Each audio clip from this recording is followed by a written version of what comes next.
This is what Hi. happens.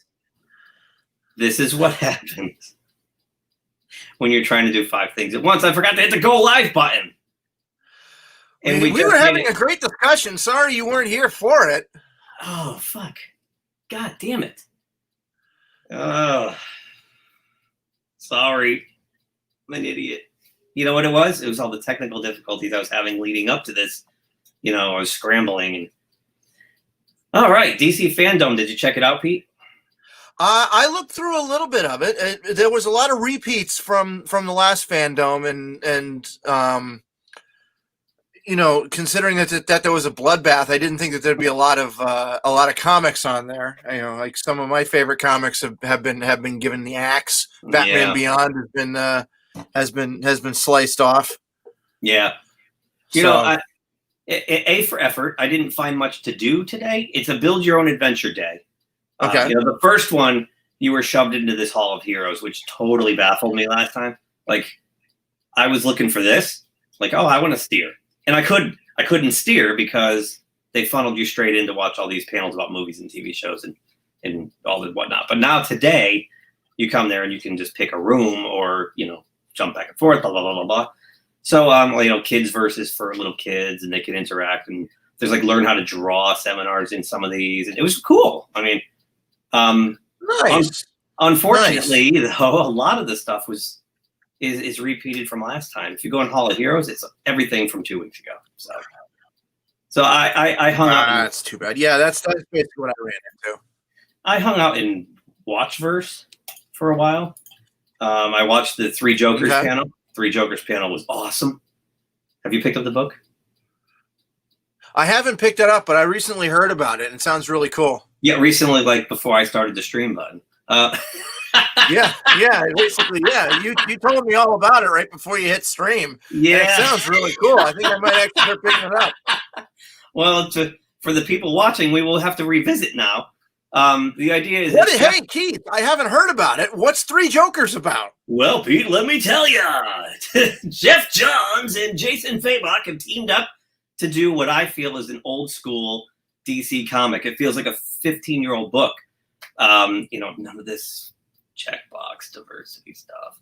And anyway, it's about this idea that in the Joker's career, if you will, he's had a couple high watermarks, like beating Jason Todd to death, you know, with a crowbar, and shooting Barbara Gordon and paralyzing her. Another classic.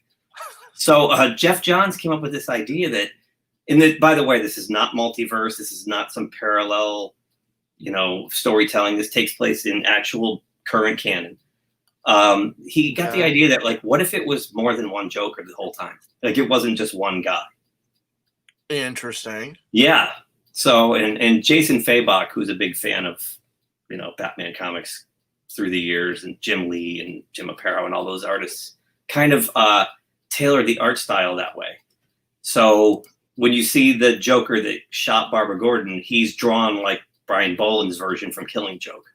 Nice. Yeah, when you see the one who beat Jason Todd, it's got that Neil Adams, Jim Aparo kind of feel to it. So the really long chin to it. Yeah, exactly. Nice. So the Three Jokers look a little bit different from each other, which is very, very, very cool. And it's funny because, you know, the idea is that Batman's the world's greatest detective and never figured that out. Huh. You know, that there was slight differences in each one. So, yeah, it's cool. Sounds pretty good. I love the book so far. Red Hood steals the show in the first one. But it sold 300,000 copies. It's in second printing now. Wow. Second printing. Second printing. Now, keep in mind, this is a $7 book. It's on DC Black Label. And it had 9 variant covers to it. And it sold that much. Oh, my God. Yeah. So, you know, and now it's in a second printing with another cover. So the 10 covers. The 10 covers at $7 a pop. Now, is it just one issue, or is it 3 issues? Okay, 3 issue series. So you're paying $21 for this series. Yeah, and it's the second printing already. Wow, that's pretty cool. Yeah, very cool. And the second issue is coming out in about 2 weeks, and I can't wait. Next, I watched the Joker War thing. Okay. With James Tynion. How do you say his name? Tynion. James Tynion. James, sure. The fourth, and Jorge Jimenez, the artist for the current run of Batman. Very cool. I like it. The Joker War, and then they brought in people from the other Bat family books Nice. to talk about how they're tying the whole thing into the whole Joker War thing. It was very cool. So, yeah, I mean, it was fun. Some fun stuff. There's nothing earth-shattering that I saw. I mean, maybe there was an announcement or two that I missed, but there's a lot of stuff to watch, though. All this content that wasn't released 2 weeks ago. Oh, wow. If anything, and I was scouring Twitter, and it looked like to me that they probably should have done this the week after, not 2 weeks after. A lot of people forgot that this was even happening. Yeah, I was a bit confused that there was even that A, there was a second one, and B, wait, didn't this already happen, or did they forget to pull the ads? Right. So, I give them an A for effort. They had to lay off half their staff a few weeks ago, and it's the comics are just taking a pounding lately since the goof, and I don't know. It's nice to see that they're trying something to engage the fans and keep people interested, and Yeah. I mean, again, nothing earth-shattering today that I see, but Certainly a better effort than Comic-Con. A much better effort than Comic-Con, which was, as you know, we did all those live streams, and it was like, oh God, it was awful. We spent the whole time looking at toys. Like, the toys were the big announcements. Oh, look at these new toys. So I'm just looking at top tweets for today for FanDome, and I don't see any major announcements. There's a lot of the CW stuff again, like extended panels from last time. So Young Justice has a season 4 or right, which unfortunately I never got into the show, so it means nothing to me. Right, and Titans, and the whole Arrowverse and all that stuff. So, but I think today was designed more to be interactive and more about comic books and art, things like that. So, works for me, more or less. But speaking of, why don't we? You weren't here last night. No, I was off working at the Witch's Dungeon, now in Plainville, Connecticut, the oldest continually operating Halloween attraction in North America. 54 consecutive years this year. Damn, you've got that down. Do that again. I was working at the Witch's Dungeon, the country's oldest consecutively operating Halloween attraction. 54. I botched it. We've got a lot of these. Like Lake Compounce is the oldest running theme park in America. That's right. And you got that. The Witch's Dungeon has been around, 54 years now? 54 years this year. 54 years this year. That's awesome. So, yeah, it's a good place. But yeah, so I was there last night. I was there last night, and you had some good discussions, and I came in at a real happy time. Well, since we're talking about these virtual cons, the FanDome and San Diego Comic-Con, let's talk about this, Pete. I really wish you were here for this, so let's do it now. Star Trek Day. Let me blow this up. Oh, Star Trek Day. So, have you seen William Shatner's tweets? I have, with the promotional poster that had Kirk conspicuously missing. Right. So, it all started here on September 3rd when they announced this thing, right? So it says your favorite captains and crew members. I can't highlight it because I did screen caps and put them all together. Gotcha. And he replies with, "Where are JJ's movies? Blush. Do they get celebrated on a different day in the Kelvin timeline?" Oh. So he's throwing shade from minute one, right? So then this guy, Brian Conahan, replies, "Sorry to see you aren't on the list," because, of course, they didn't ask William Shatner, the face of fucking Star Trek, to participate in Star Trek Day. So, sorry to see you aren't on the list for the series that kicked us all off. You are the chief cornerstone that holds it all together. And Shatner says, "Well, they have George Takei and Will Wheaton booked to celebrate the day. That should cover everything." Ouch! Oh, that's awful. Whoops. So then this guy here just asked, how do you feel about lower decks? And he says, you mean a basement? We don't have any basements in LA. Nice. Then we get to the poster, which I should have grabbed the actual poster to add to this, but you've seen it. You know, he had the smallest face on the poster. He was basically right in here, behind Mikey Spock and behind regular Spock. And even fake Captain Pike's head was bigger, right? So he you know, they are pitching Brave New World, which will never see the light of day. Exactly. So he blows it up. Oh, look, there I am. You know, I roll.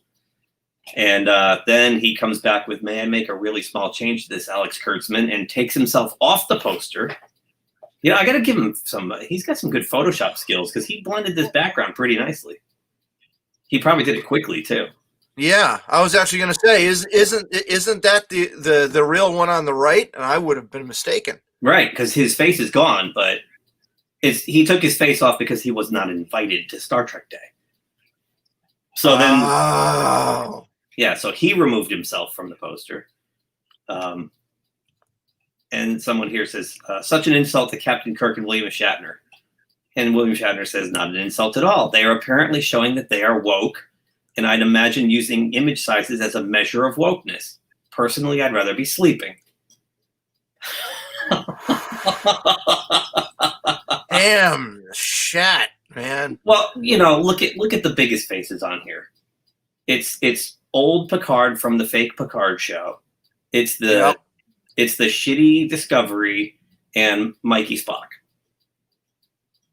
You know, and you know, they put Avery Brooks on the poster and didn't invite him either, unless he turned it down, which he probably had. But yeah, he's off doing his own thing now. I think isn't he a professor or something like that? Mm-hmm. Yeah, and he's, you know, a jazz musician and whatnot. So I think he's kind of, that's over and done with. Much like a lot of them say, but then he'll come back. Yeah. When he realizes, gee, if I show up at the convention, I get a quick, easy paycheck. So then, what's wrong with a quickie? On Star Trek Day, he mocks the poster, you know, because the size of his head was so small, and puts the tiny little cake in his chair. It's Star Trek's birthday today. And again with the magnifying glass. This guy, if you're on Twitter at all, even if you're not, just get a dummy account just to read William Shatner. It's awesome because the bottom one has nothing to do with Star Trek Day, but I clipped it, and I clipped it for you, Pete, because this is the kind of shit he answers on there. Okay. So Junji Ito's Geo asked, what was it like to work with Rod Serling on Twilight Zone? Was he a fan of Star Trek? You do realize that Twilight Zone ran from 1959 through 1964, which was 2 years before Star Trek premiered.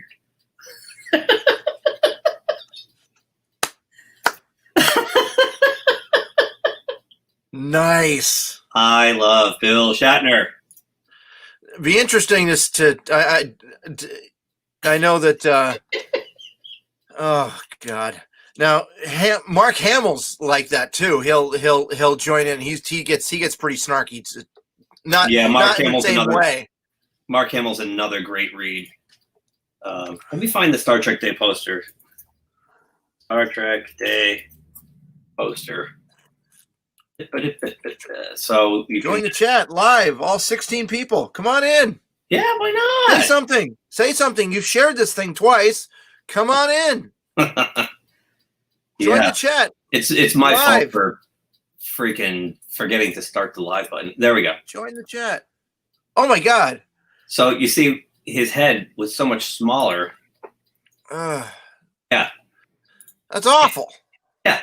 And he's got the smallest image on there, and he's the face of Star Trek. That's awful. Yeah. So, way to go, CBS. So, as part of analyzing Star Trek Day, let me get the URLs up here. Bip and bip. I had to do this because, you know, you have to compare apples to apples, as they say, right? Right? Mm-hmm. We don't want to compare apples to stones or what other fruit you like to eat. Apples to Buicks. Apples to Buicks. Yeah, any of that stuff. So you got to go to their CBS All Access, right? 212,000 subscribers, okay? Well, let's look at some of the numbers on this. Keep that in mind, 212,000. 212,000 people. Right, 1,000 subscribers, right? So look at the views from Star Trek Day. This is now, what, today's the 12th? So it's 4 days ago. They still have it as 3. I guess that's when the stuff went up late at night.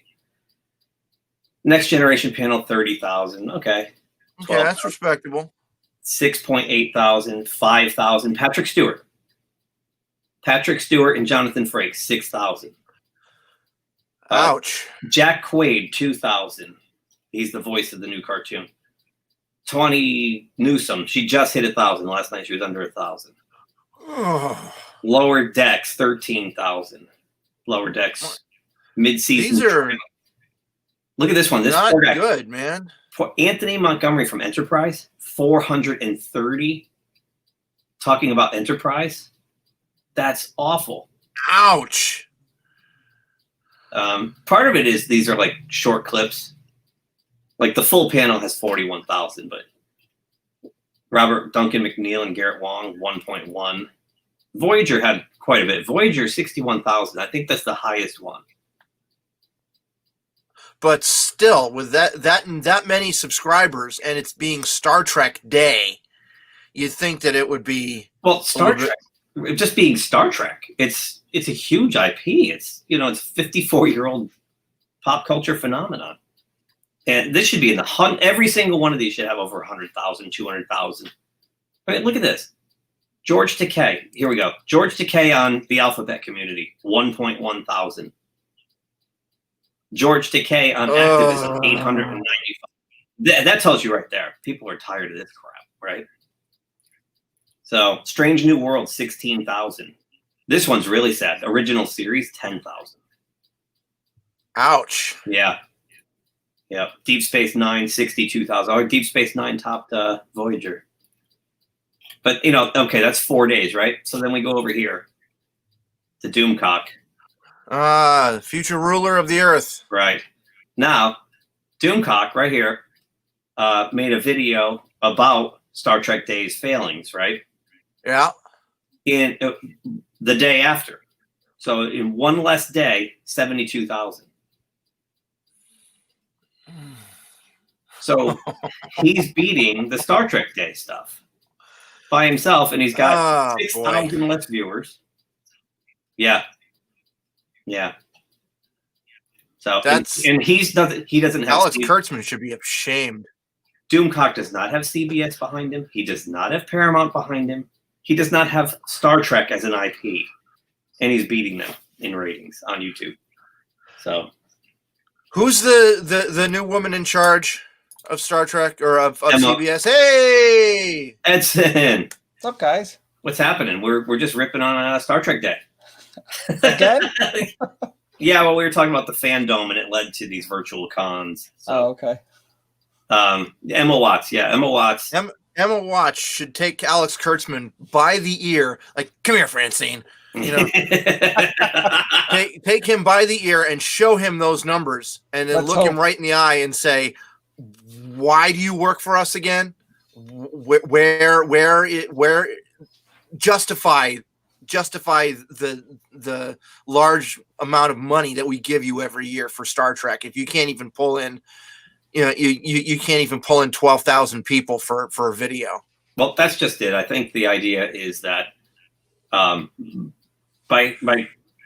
putting Discovery out on regular CBS this fall, by having this Star Trek Day thing, which they put together very last minute, you know what I mean?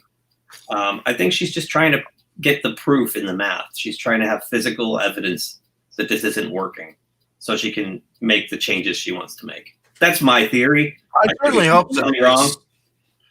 Star Trek is in a sorry state. Well, sadly, if it goes much longer like this, it'll be broken forever. Yeah, that's pretty smart of her if you think that's the way she's going to show just how little interest there is and then make her move. That's basically it tells me she's trying to somehow save it before, like you said, it just goes completely away. Yeah, I think.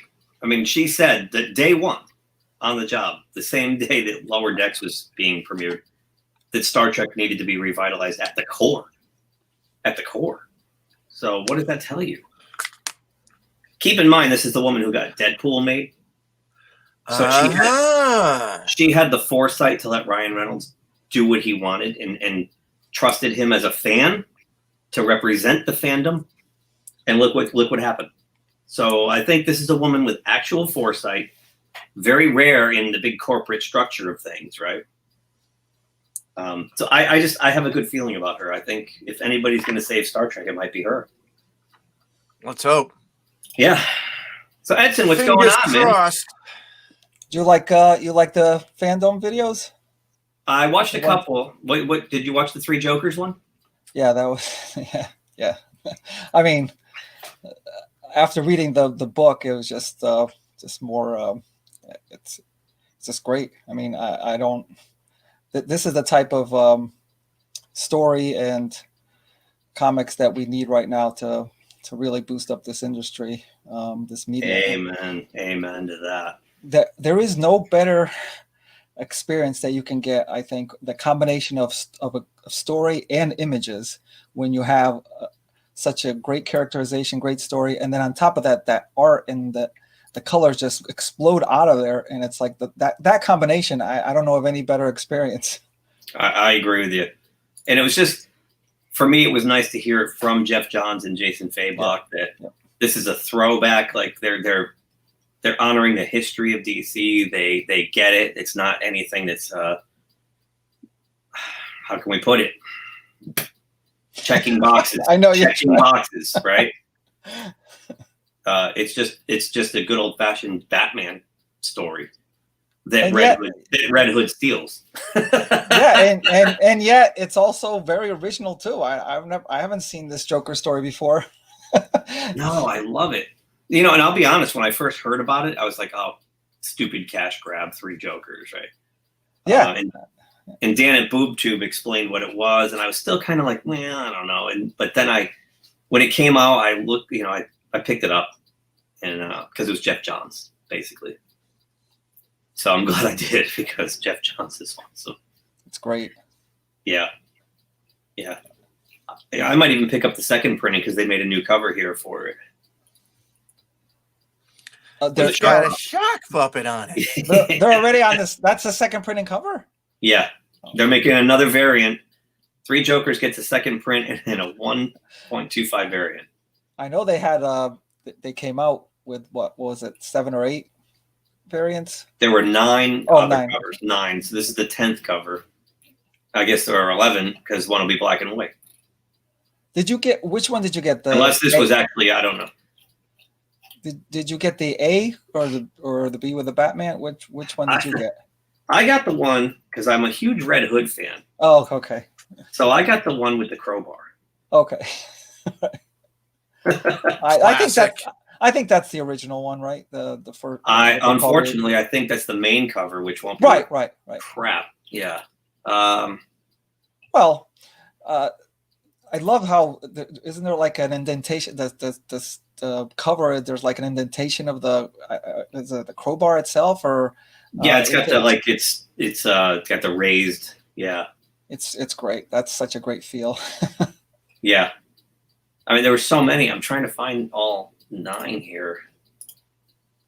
I see there's 15. Is that the plan? Oh, geez. Wow.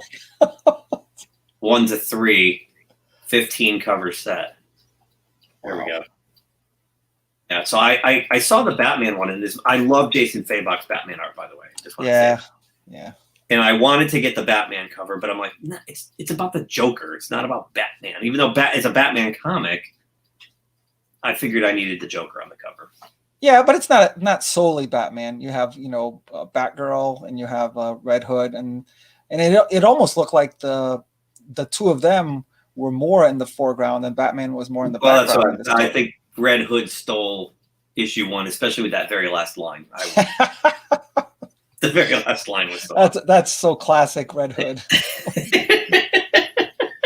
I don't want to give it away, Pete. If you pick up, No, I know. No, Pick up I'm a gonna. copy. I'll pick up a copy of it. yeah, it's it's classic. Head on over to Boom Tube Comics in Southington, Connecticut. Pick up a copy if it's still there. I'm sure it is. If not, he'll be able to order the second printing, which I want to get with the Shark Puppet because Oh, it's not here. So that must be a new one for the second printing. yeah. That's awesome. Yeah, and if he's got any left, I'll pick up another one of the covers. I mean, there's so many good ones. I mean, there's the one with the dynamite. You know, when I got there and I said, Dan, did you get the 3 Jokers yet? And he said, yeah, it came out today. They're over there. And he had all of them out. And When was that? That That was, was released? the day it came out, which was that like the 2nd, September 2nd or something like that? Right. And then a week later, last Wednesday, I was there, and he still had copies of every cover still. Oh, he does. Yes, Oh, yes. good to know. Because I got another one there. All right, I couldn't help it. so it looks like the A is the Crowbar, the B is Batman. Yep. The C is his original Red Hood. The D, what is that? Some kind of piranha or something? Jeez. It's a laughing fish. It's a A clownfish. fish. A clownfish? Did he turn into the Joker? No, I think there was a story that they adapted for the cartoon called The Laughing Fish, where basically okay. he tried to trademark this fish and got into trouble doing it. Gotcha. I'll look it up. Okay. And then he's got the dynamite from the Jason Todd incident. So you have 2 covers based on that one incident. Then this one with the fingers looks a lot like Jack Nicholson, doesn't it? Yes, it does. Yep. From the Batman movie. It really does. Yep. Especially with the jacket on, and then you get the Batgirl, which Killing Joke, of course, that was great. Even this one with the behind bars, that one also looks like Jack Nicholson. A little bit. So maybe it's the eyes or something. So that's that's 8, and then the 9th one is the one with the monocle. So those are the original. That's the first 9. Jeez. So issue 2 is now see that one right there too with the putting the flesh tone makeup on harkens back to the 89 Batman a little bit. Looking through the finger telescope or whatever. I will have to get the Jason Todd cover because I love Jason Todd. Then you got the Killing Joke. See that's what I mean, Pete. See how he looks here. Yep. He looks like Brian Boland's Joker, and then you go up here, and he looks completely different here, as he does over here. See that? Definite difference. Gotcha. Yeah. Now, what's this with the tomato? That's when he's a regular comedian, right? Yeah. Like his origin when he sucked. You're right. Right. Hence the tomato. Which also could be a little nod to the Joker movie. Oh, right. Okay. And then this one here, where this looks like something out of the Greg Capullo, Scott Snyder run. A little bit. It's got like, the shaved head on the sides, completely maniacal eyes. And they should have done one where he was, the stitched up face. Oh, yeah. That stapled his face back on. Yep. Yeah. So, but all in all, just, and we were saying before you hopped on it, and that it's such a great thing for comics right now, which has been just the worst, that this sold 300,000 copies and is forced into a second printing. Like, did Jeff Johns buy some time for DC single-handedly? I had this whole speech rehearsed in my head as I was going to come on. And I totally forgot that I was going to say the same thing. It's such a great thing, but I wasn't even thinking of how many copies it sold. I was just thinking it's such a great thing that he's getting this particular story out just to buy it sometime, have something of quality out just to keep it going for a while. Just keep the interest going. Maybe even get some people, new people interested in, just so that we can get better somehow. Yeah, I'm with you. It's just it's been nothing but bad news since the goof, and I don't know.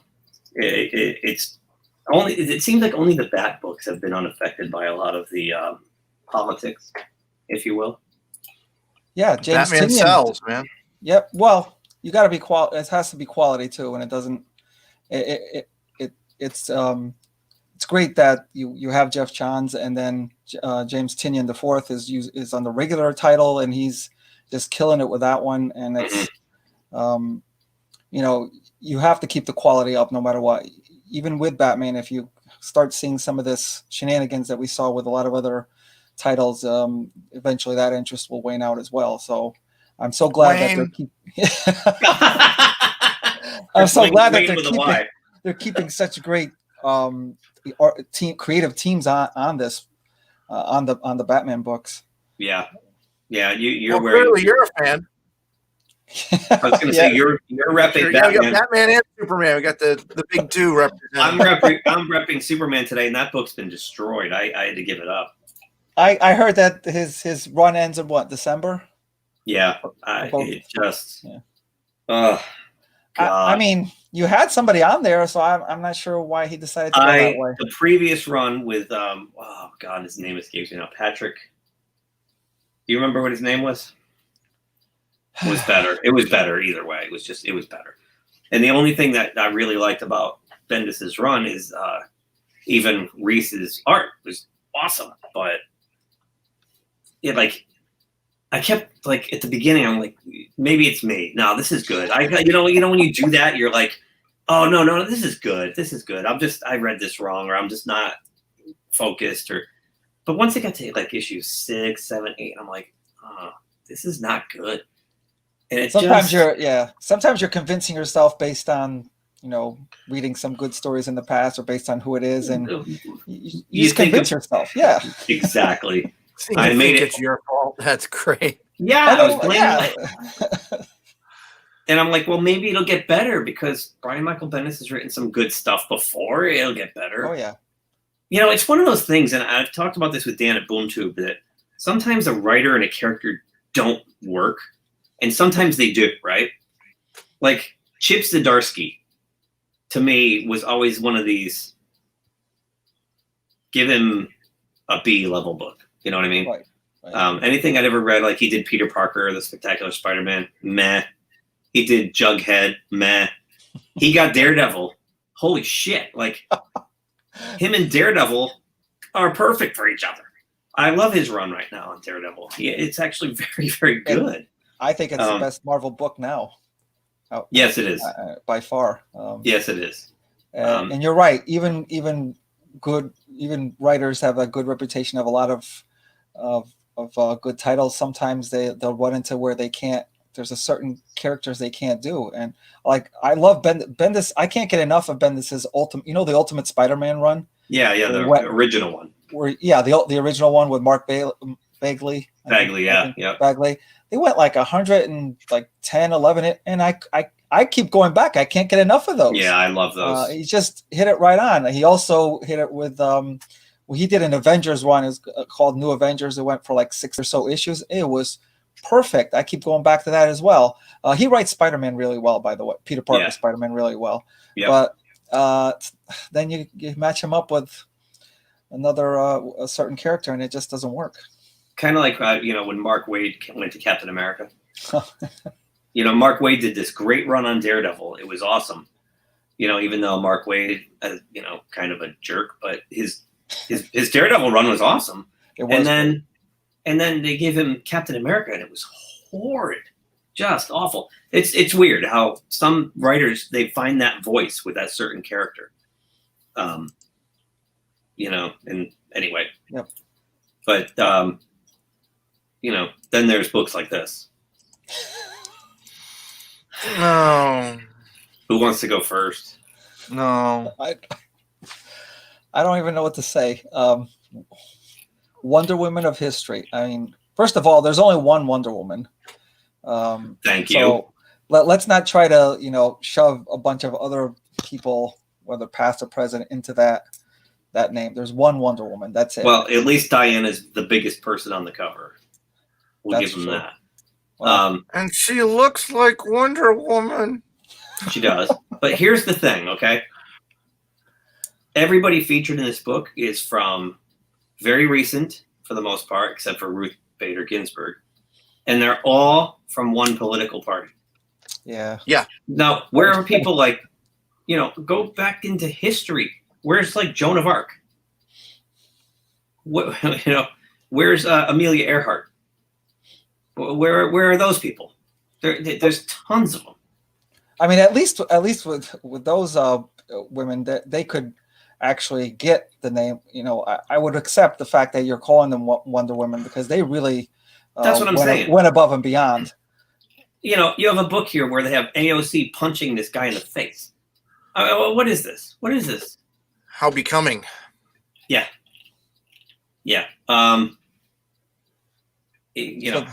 Real world heroes, including Alexandria Ocasio-Cortez, Rashida Tlaib, and Elizabeth Warren.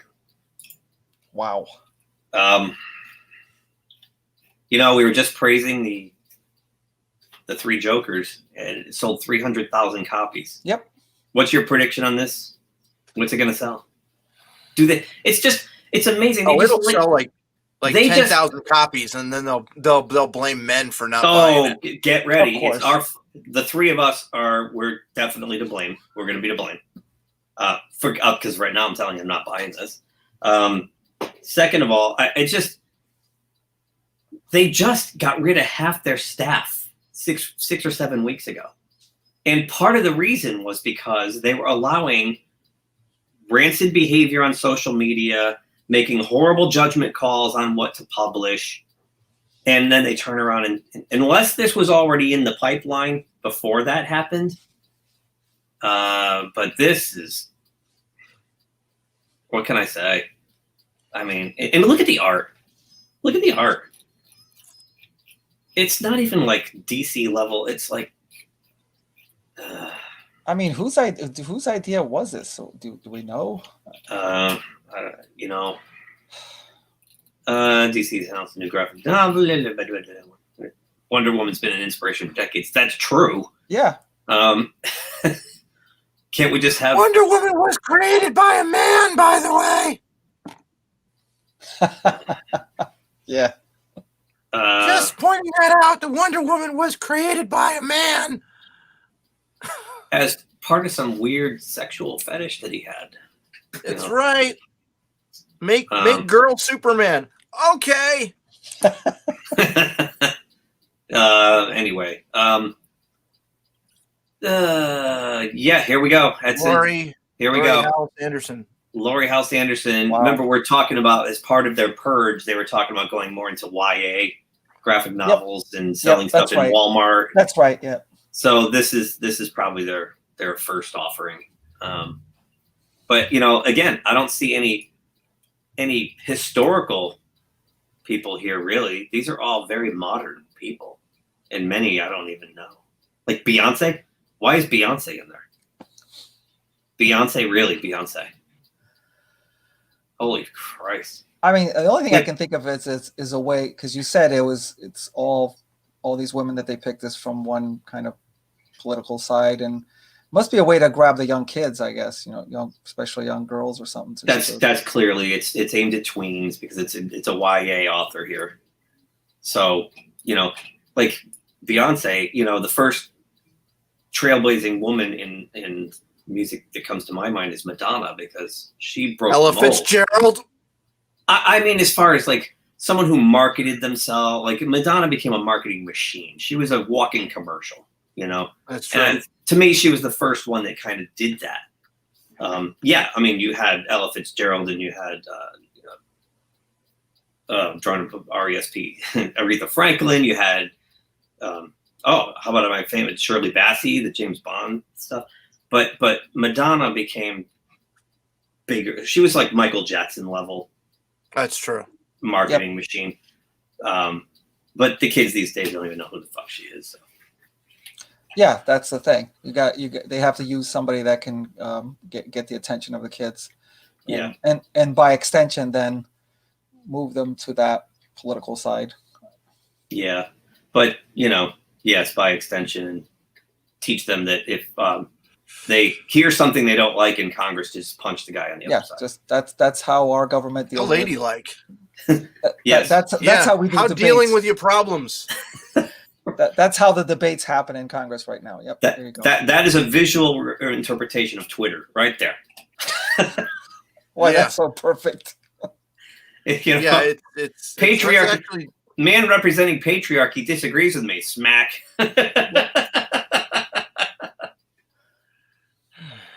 Ay. How about like actually writing intelligent dialogue and having her like outwit him in within the political realm, because that's where she's supposed to come from? How about that? I don't know. And I love how Diana's just watching this tape. Yeah. Oh man. So, and what? now, if that had been Ruth Bader Ginsburg, if that had been Ruth Bader Ginsburg, I would have been completely fine with this. I might have actually. Yep, that is hyper realistic. I might have actually bought the book if Ruth Bader Ginsburg was punching people out. I'd buy the book. I would have bought it if I saw Joan of Arc just take our sword and just start slashing. Go right ahead. Right. I would have gotten that.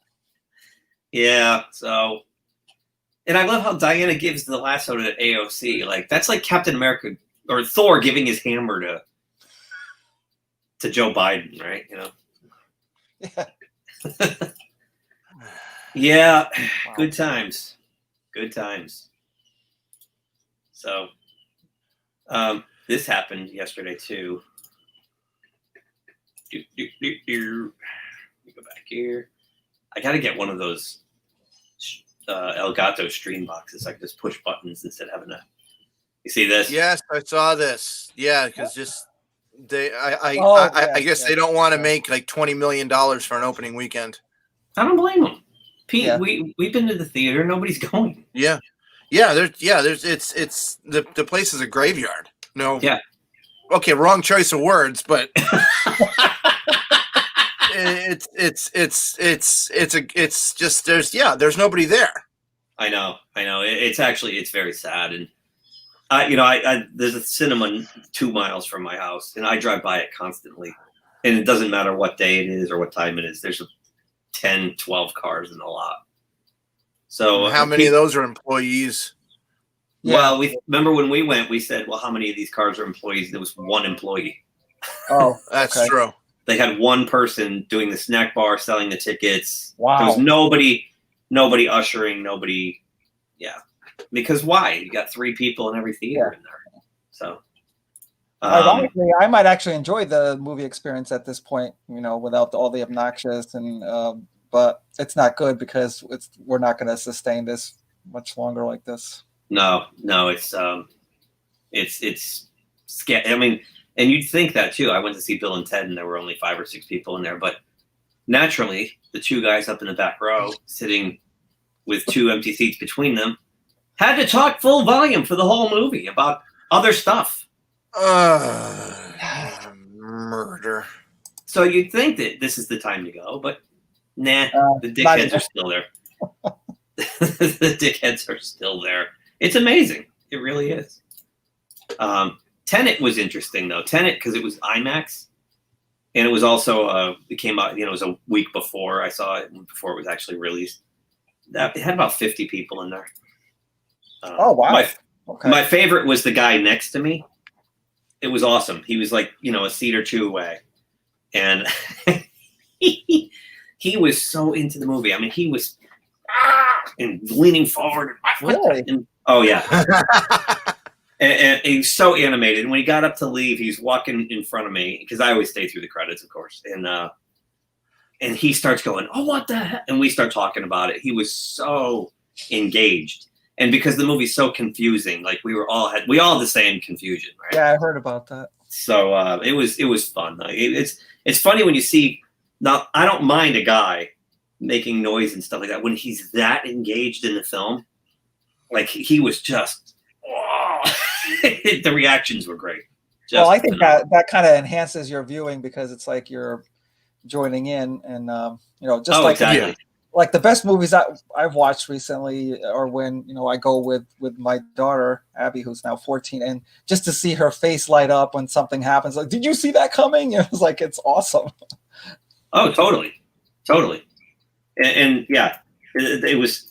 And it's funny because I went with my friend Doug, who was was a seat in between us, and he wasn't seeing that guy because I'd be laughing. I'd go, "Did you see that?" And he didn't. But okay. You know, 'cause it was just, you're right. It was distracting, but at the same time engaging and entertaining because he was so into it. Anyway, let me do this. You guys want to get your take on this? I'll start with this one. Don't you love? And we're new at this. We're just getting started. But we've watched enough people of our ilk, if you will, who've been doing this longer.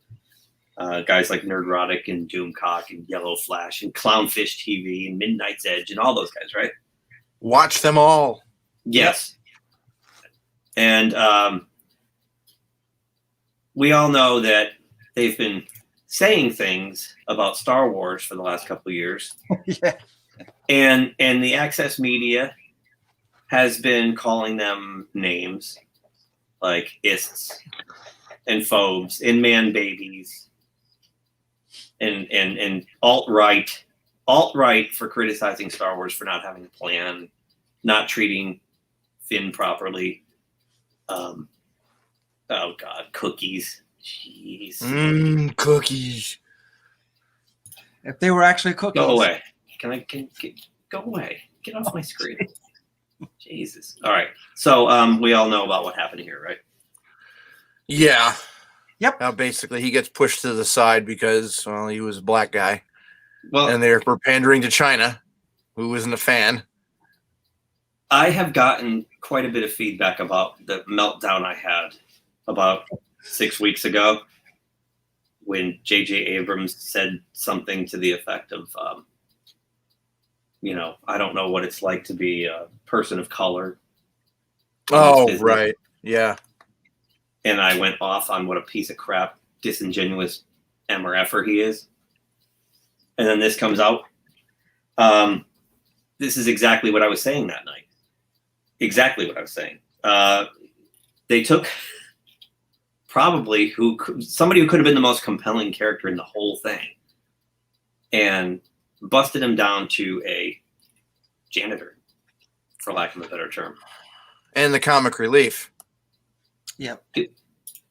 Yeah, I mean, you look at The Force Awakens and they kind of set the table with him. You're like, okay, he's a defecting stormtrooper. He's had enough of the genocide. It's not for him. It was like, I get the feeling that was his first away mission, if you will, as a stormtrooper. Yep. Because when he saw them just slaughtering those villagers, like he was like, what the hell? I think he kind of thought he was supposed to be like a cop. Propaganda. Just there to kind of keep the peace and just keep security. Oh, sorry. I thought, I think he kind of felt like he was to just providing security for Kylo Ren. And then they start slaughtering people. And he's like, what the hell is this? Anyway, he's out, right? The point of the story is he's out at that point. And then he wields a lightsaber later in there, and he does a pretty good job with it. So you're thinking, maybe this guy's actually like a Jedi, right? Maybe he's got Force sensitivity, and the story's going to be built around him, maybe. But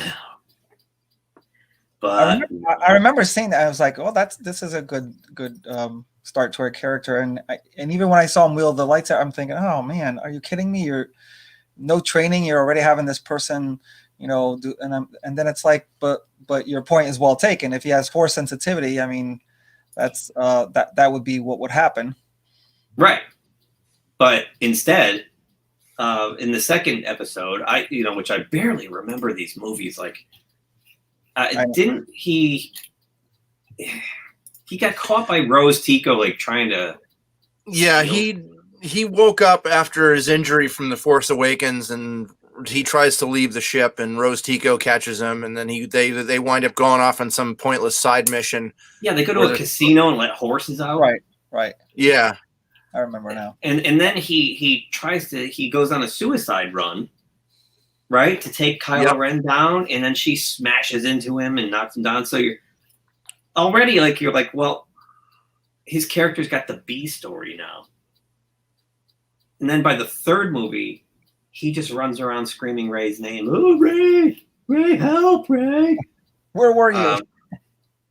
Yeah, I just... Yep. Yeah. They fly now. They fly now. Yeah. And I thought that it was such a great setup, you know, a stormtrooper defense. You've never seen that before. Right. So Right. That was a great start. If they could only just have gone in the right direction. Yeah. Yeah. So, you know, he says things like, you guys knew what to do with Daisy Ridley, you know what to do with Adam Driver, you know what to do with these other people, but when it came to Kelly Marie Tran, it came to John Boyega, you know, fuck all. So what do you want me to say?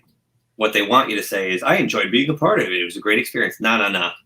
I'll take that deal when it's a great experience. They gave all the nuance to Adam Driver, all the nuance to Daisy Ridley. Let's be honest, Daisy knows this, Adam knows this, everybody knows this. I'm not exposing anything.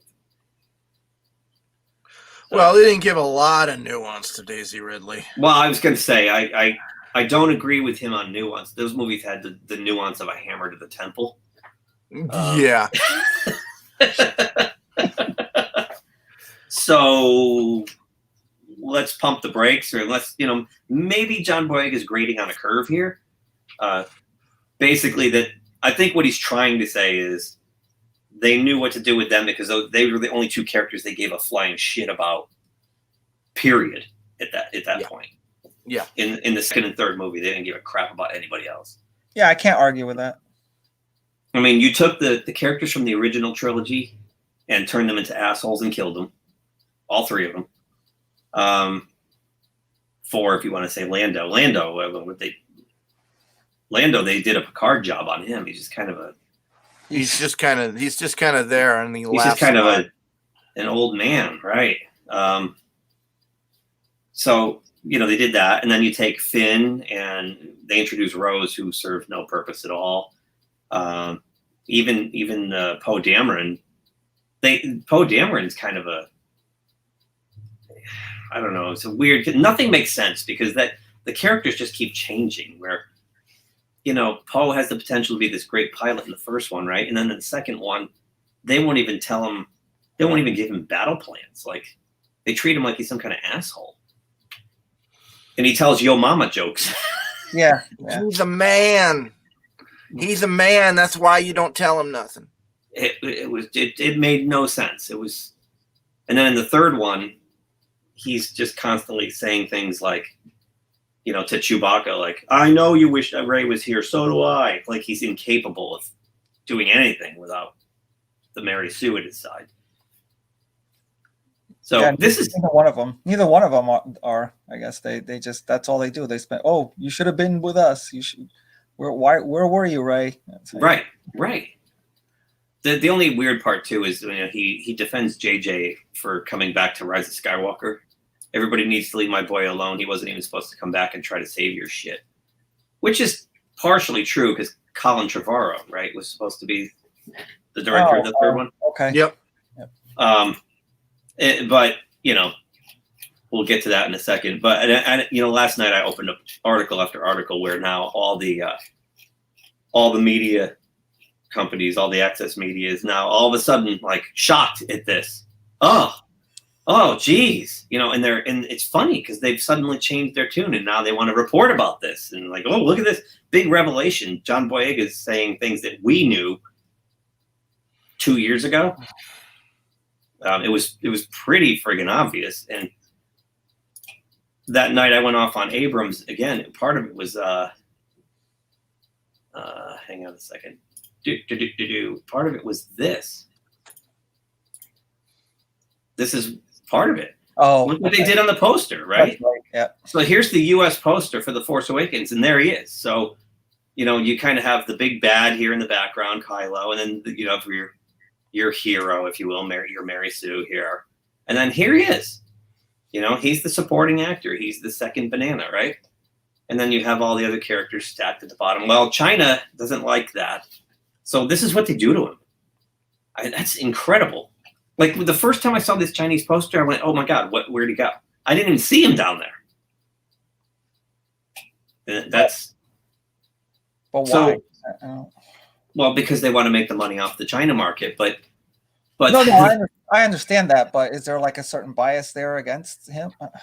well, in China there is. So if you Okay. want the Chinese dollars, yeah, okay, all right. so it's the disingenuous, this idea that they're preaching one thing and then doing the other for the almighty dollar. For the money, So yeah, okay. my point being is the only color that matters to these people is fucking green. Green. And I don't care what these Hollywood assholes tell you.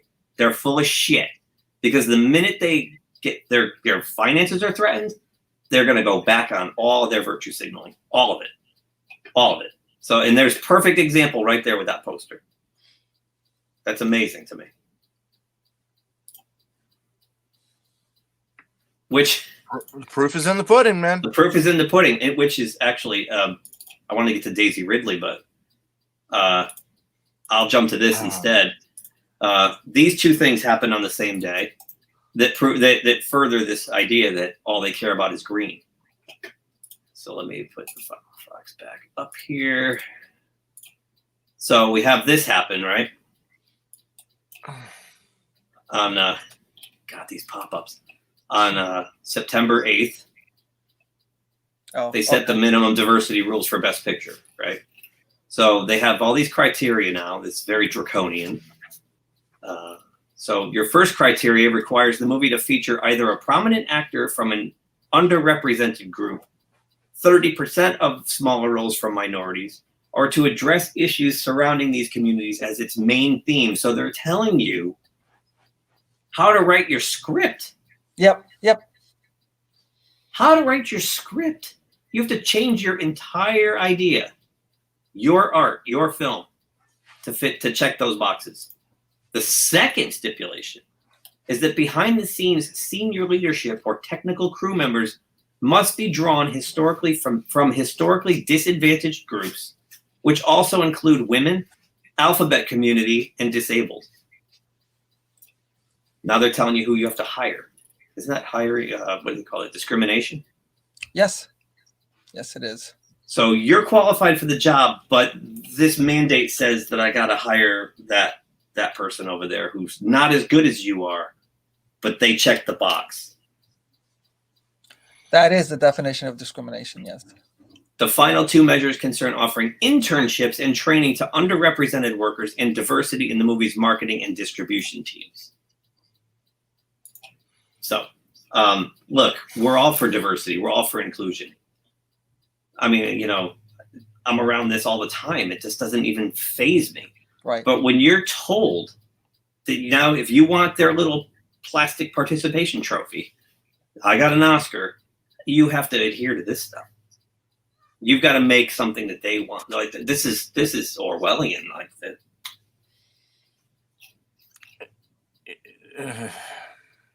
And then to prove my point about the green, same day, the exact same day, Hollywood is casting more light-skinned actors for major roles in blockbuster movies to a Chinese audience. Whoops! Wow. Got caught with your hypocrisy showing again, Hollywood. Like, seriously, the same day. And you're doing it for a specific For money. reason. For money. You're not doing it. You're not doing it because your story takes place in an area, historical place where it's mostly light-skinned people, which is a real reason to do it. But you're doing it just to pander to an audience. Yeah, because the Chinese market only wants light-skinned people. Okay. Yep. So and you have to put a certain amount of Asian people in there, or they won't even show it in China. Right. Okay. Yeah. But the point, the reason this happened is because genre films don't win Oscars. Let's face it. The stuff we like, the superheroes, the science fiction, the horror, these things don't win Oscars. So they want the art house stuff to hit their diversity boxes. Right. And the genre stuff that makes $1 billion fucking dollars, who cares what you do with that? Just go make a fucking $1 billion. Yeah. And they'll make fun of those movies when they give their little speeches and yeah. Even though that's what's that's what's keeping them all afloat. That's what's Yeah. that's what's paying their mortgages. Yeah. So I had to bring that up. I wanted to keep on the Star Wars thing, but when we talked about the poster, and it's clear that they'll virtue signal about diversity, but when it comes down to money, that goes right out the window. Yeah. So, you know, it's a capitalist society, and I'm not against people making money, but, you know, just quit with the bullshit. Quit with the bullshit. We see right through it. Yep. Stop with the hypocrisy. I mean, that's. Yeah. We see you. We do see you. So the Star Wars thing, now this happened like 7 days apart.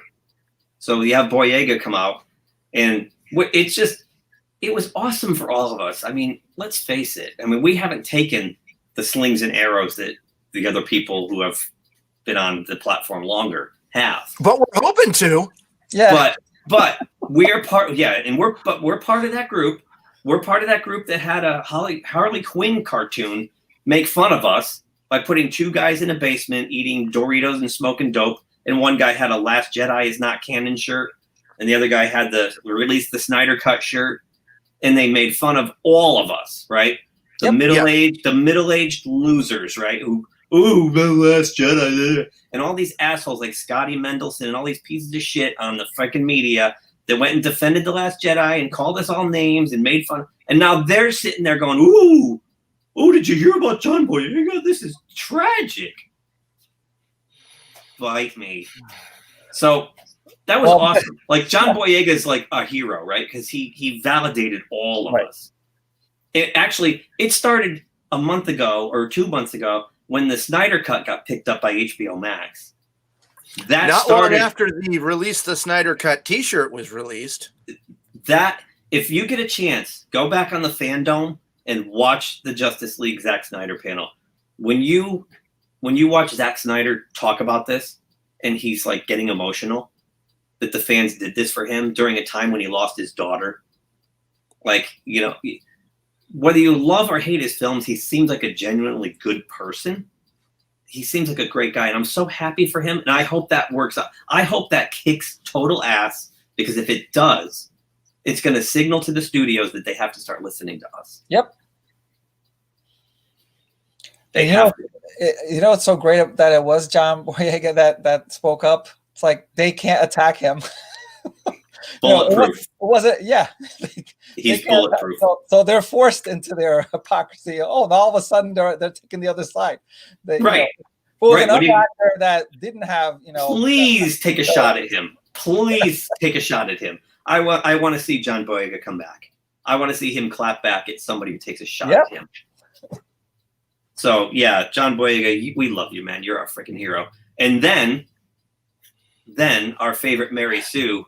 And then she dogpiles on Disney. Oh yeah, did you see that? This is so beautiful. I'm gonna play this clip now for people who haven't seen it. This is Daisy Ridley from this past Tuesday on the Late Night with Jimmy Kimmel show.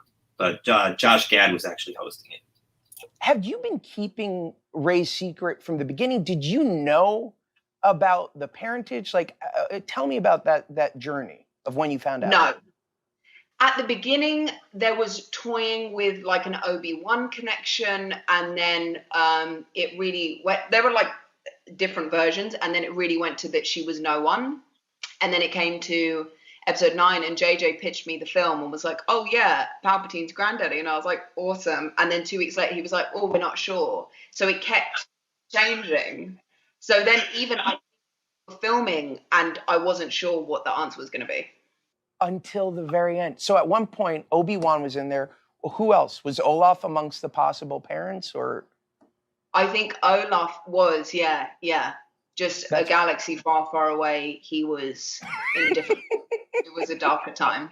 I got to ask you one final question, Days. Hypothetically, one day, 10 years from now, they come back to you and they say, hey, Dicey, we would love for you to come back and reprise Rey in a new series of Star Wars films. Do you think you would do it? I mean, the world is a crazy place right now. 10 years seems an awfully long way away. I'd say never, but to me, Rise of Skywalker was tied up with a bow. I love you so much. I cannot thank you enough for joining me. I hope that we get to see your story continue 10 years from now and that you won't be selfish. Starting Thursday, you can listen to Daisy voice the new Audible drama, Islanders. So I love that. Yeah, her reaction of, will you come back?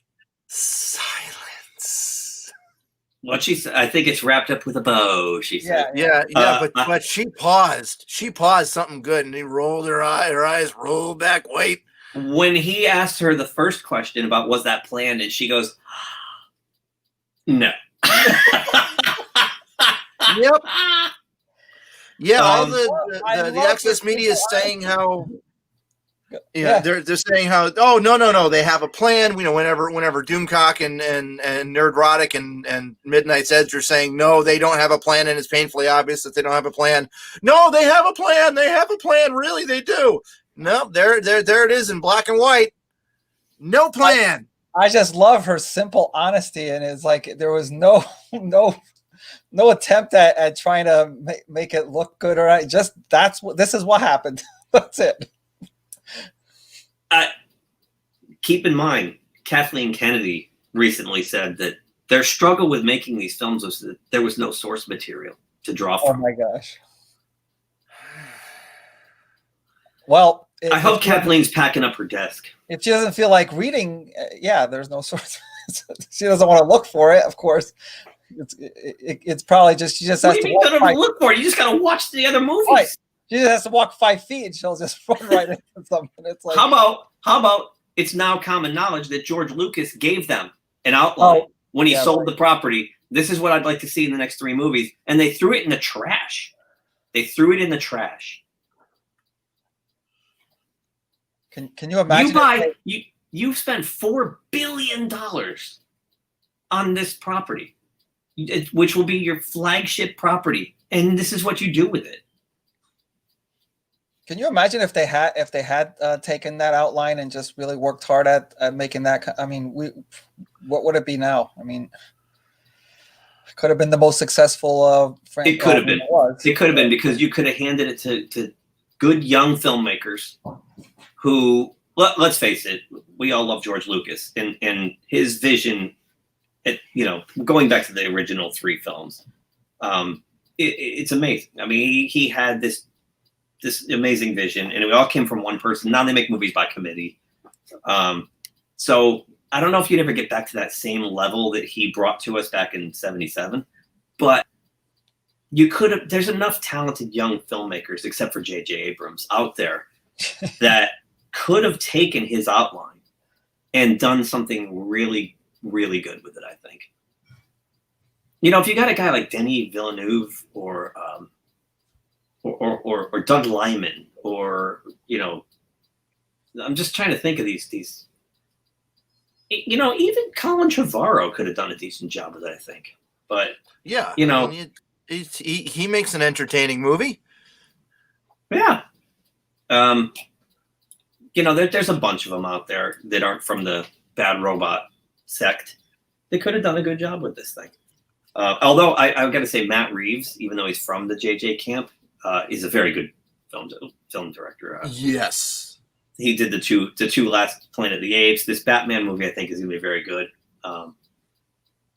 There's another guy that could have done. Or how about Matthew Vaughn? Yeah, there's a bunch of them out there anyway. Jon Favreau. There you go. Taika Waititi. Yep. Anybody who directed The Mandalorian. Bryce Dallas Howard. Yeah. There you go. You want to check a box? Yeah. You want to check a box? Give it to a lady director, or give it to her dad. Give it to her dad, which they did. And yeah, but they brought him in. They brought him in to band-aid something that was already broken. It was the same thing. It was a Justice League thing. It was already halfway done, and they fired the 2 directors there. Yeah, from the Lego movie there. So yeah, but the end result was still pretty watchable. I mean, it wasn't as. I don't think it was as terrible as people say. I enjoy it. It's a fun movie. Did you see it, Edson? What was it? Solo. I forgot to take the Jimmy Kimmel thing down. Yeah. I saw it. Yeah. Yeah. You know why I went in there expecting a train wreck anyway. After Justice League, I'm like, oh, another one where they swap directors and reshot 40% of the. This is going to be a shit show. Ron Howard's a great director. I mean, there's no questioning his talent. But when you're trying to fill in holes from something that's already been framed out. Right. You're handcuffed at that point. Yep. And I was pleasantly surprised by the whole thing. It was fun. I just, maybe it's because I went in there not expecting anything. That's it exactly. So to walk out with something was interesting. Yeah, I mean, I enjoyed it for what it was. I went in there with kind of a negative feel of it from what I heard from other people or from articles I read. So I wasn't expecting a lot, and it was kind of just fun. Yeah. So it's obviously become painfully obviously that they took Lucas's outline and threw it out, like you said, probably because they wanted to go into their diversity run. The thing is, I think it was an outline. They could have just taken that outline and still got their part done with certain character. I mean, he wasn't like he wrote the exact script and said, "Here's what you need to do." It was an outline. They could have worked with it, correct, and made it successful, and still be able to have their take on it. Correct. I don't understand. Yeah. Well, what do we know? We're at Mos Eisley Spaceport. We are the hive of scum and villainy here, right, Edson? And loving it. And loving it. Yeah, but the food's good. Entertainment. Oh my gosh! I mean, yes. You got arms being sliced off, and we don't serve your kind. Yeah, not a droid in sight and great wings. Right. Yep. No annoying droids. Yep. Well, one annoying droid. Oh, okay. He's actually a cyborg. Oh, okay. How'd you like that segue, folks? That was awesome. Nicely done. Yeah, Ray Fisher. Let's talk about Ray Fisher. Oh, I hate this whole thing. I'm sad for this guy. Like, he clearly doesn't get it, right? Let's visit his IMDb page first. Let's do that. We have to put things into context here. We just can't sit here and laugh at folks or criticize people without having proper context.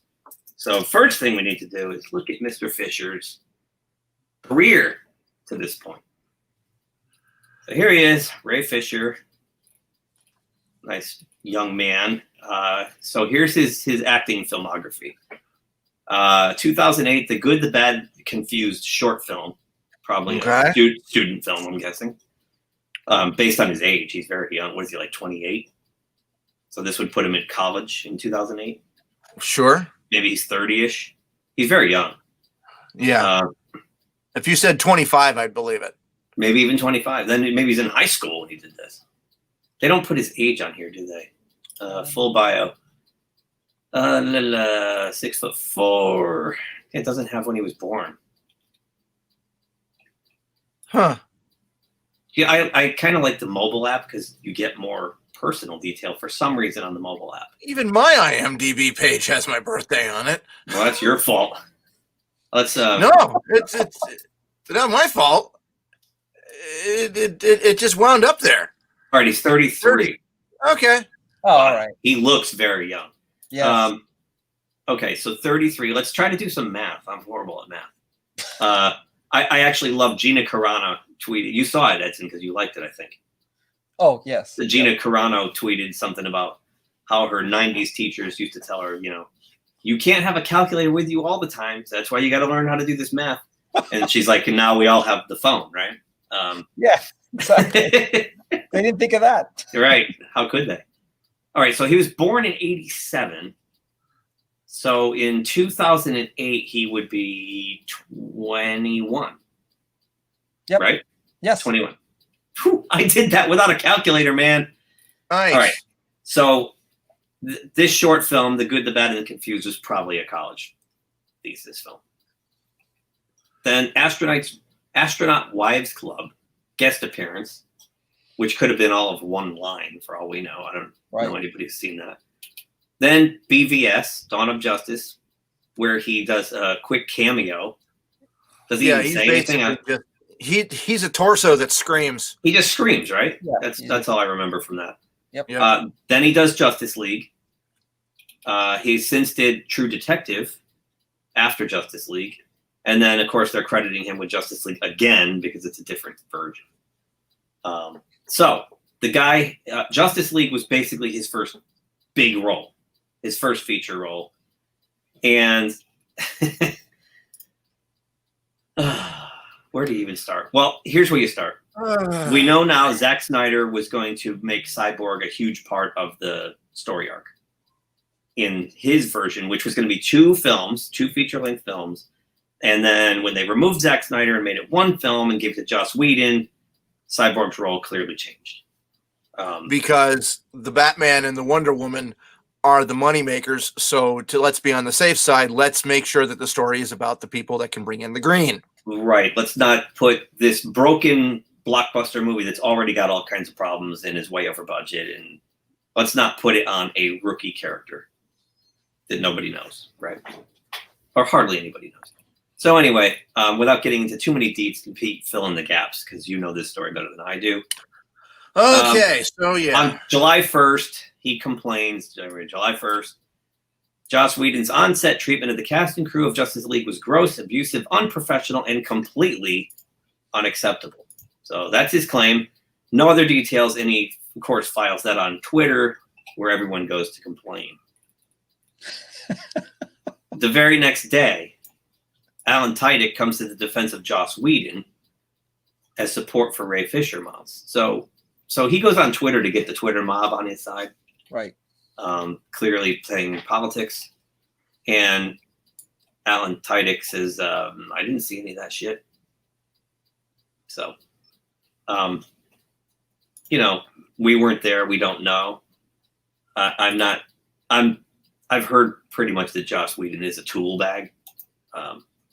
Pretty arrogant guy. I'm sure. Pretty arrogant. He'll have sex with anything that isn't nailed down. Serial cheater. But, in Joss's defense, we're talking about a $200 million movie that had already lost its director, has been scaled down from 2 movies to 1. Now they bring in Joss Whedon to try to fix it. They aren't moving the release date, of course, so everything's a bad scramble, and it showed in the final product. So he doesn't get much traction out of that. It kind of went away. Remember, Pete? That was early July, and now we're into mid-August. He's back. He's back. Since he couldn't get anywhere with Joss Whedon, now he takes a shot at Jeff Johns. Cyborg actor Ray Fisher claims Jeff Johns threatened his career while filming Justice League. And again, Twitter goes on Twitter, and complains about Jeff Johns and John Berg, who apparently came in to back up Jeff Johns. So again, no details, nothing. So yeah, I think the only detail that he gave was he made a thinly veiled threat to my career. Thinly veiled threat. So that's as clear as anything. Yeah, that's the most details that we've gotten. I'll when we get through all these headlines, we can all espouse our theories and what happened here.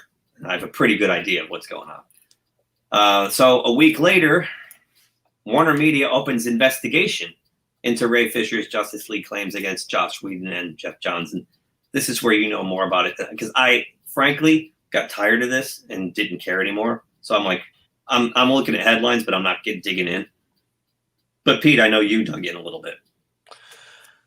Yeah, basically what happened at this point is Warner Brothers hired a third party to investigate this, because he's not going away and he's making a lot of noise. And obviously, with AT&T breathing down their neck, they want to make sure that everything is up and up.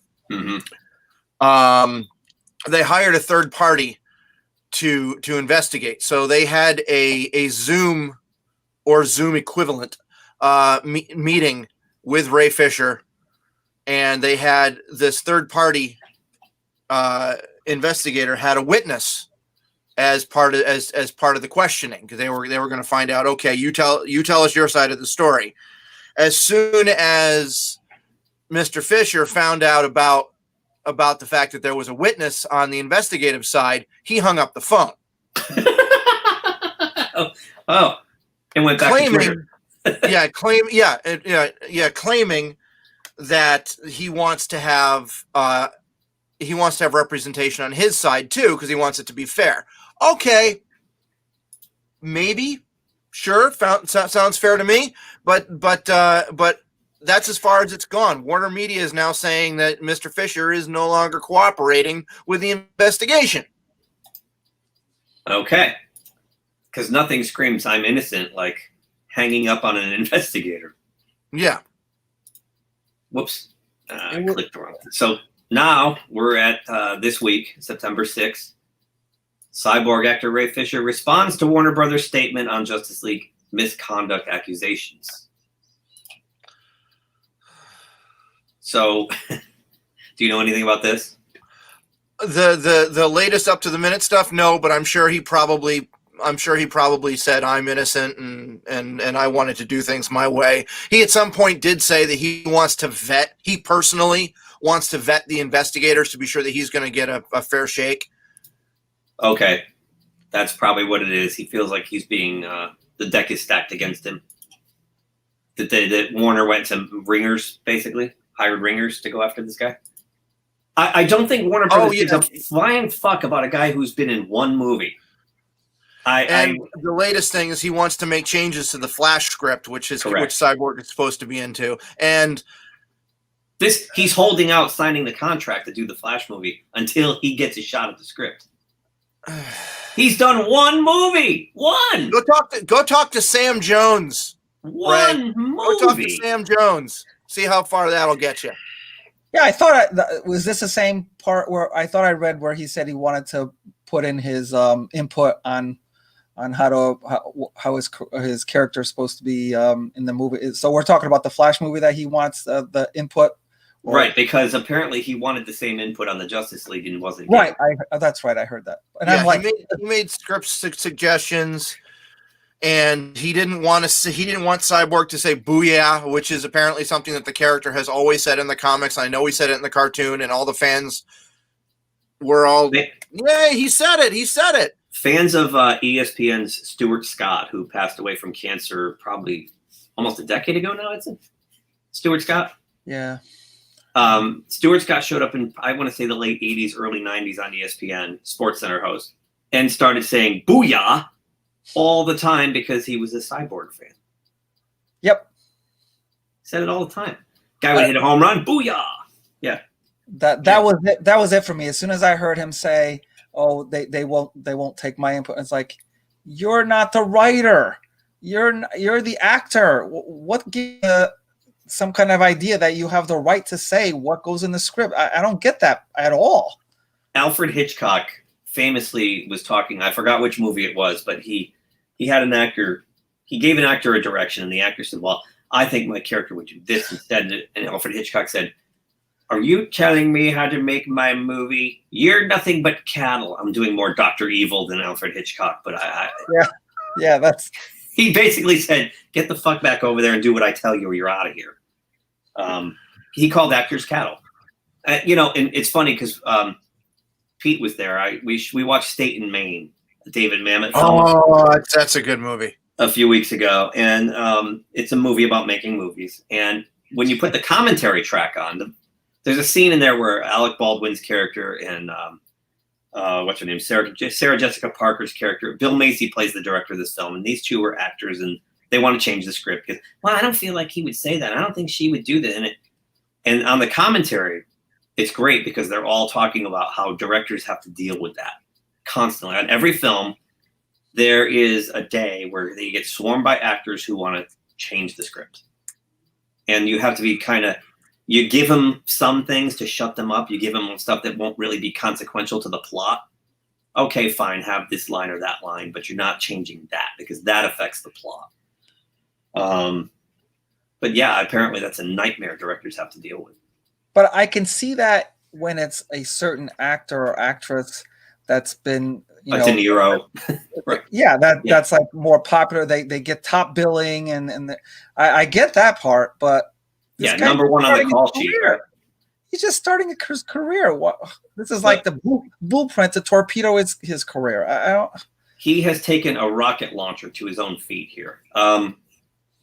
Here's what I think happened, and we'll see if you guys agree. I think what happened was he got the script, the Zack Snyder script, for the two movies, and as Zack Snyder said, Cyborg was the pivot point. He was the fulcrum of the movie. Right? Oh, okay, I see. Yeah.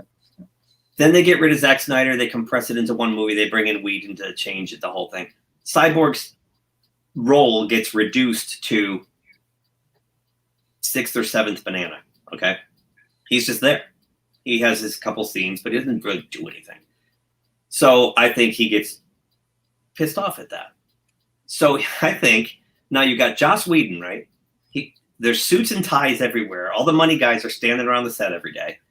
They're trying to meet a deadline because they're not going to move the release point of the movie.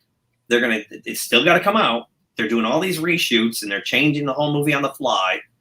And I'm guessing that our friend Mr. Fisher here wanted to put some stuff back in from the Zack Snyder script that was important to Cyborg's character. And I think he was doing this every day. Mr. Whedon, I really think that it would be better, and finally I think Whedon kind of blew him off for a while, and then finally Whedon went, look, rookie, shut the fuck up, go do what I tell you to do.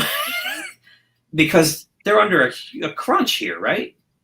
This guy doesn't understand how the pressures of a $200 million, how could he? He's never been in anything. So that actually makes sense. I mean, if he finally had enough and blew up at him, I think that's what happened. That's where his complaint. I'm guessing this guy was being a pain in the ass, and he's got no. It's his first movie, right? So then I think he took it. He decided, I'm going to go around this guy, and I'm going to escalate this. And he went to Jeff Johns. Jeff Johns and John Berg were the producers, and he went and complained about Whedon to them. And my guess is Jeff Johns said something very politely to him along these lines. Look, Ray, this is your first movie. You don't understand what's going on here. Just go back out there, be a good soldier, do what you're told before you ruin your career. Just keep your mouth shut. That's what I'm guessing. He gave him a nickel's worth of free advice, and Ray didn't like that advice because he still got nowhere. So now he's throwing his weight around, and that's my guess. And getting nowhere, and so now he's going to stonewall because they want him for the Flash movie, and he's going to say nope. Because as you know, if it's anywhere near accurate to Flashpoint, Cyborg's a big part of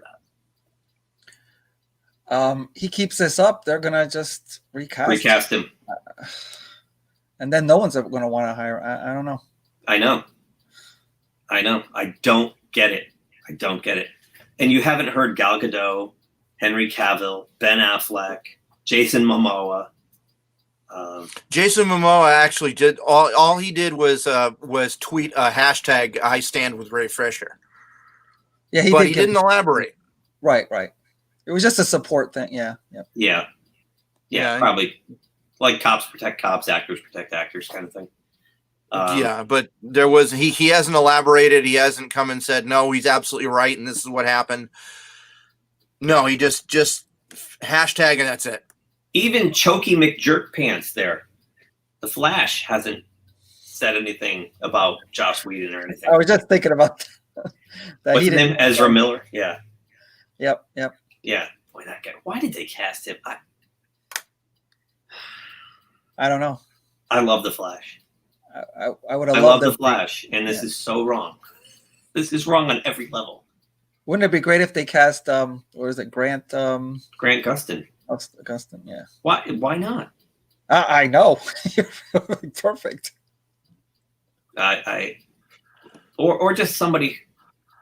Barry Allen's a CSI. They turned this guy into a clown. Yep.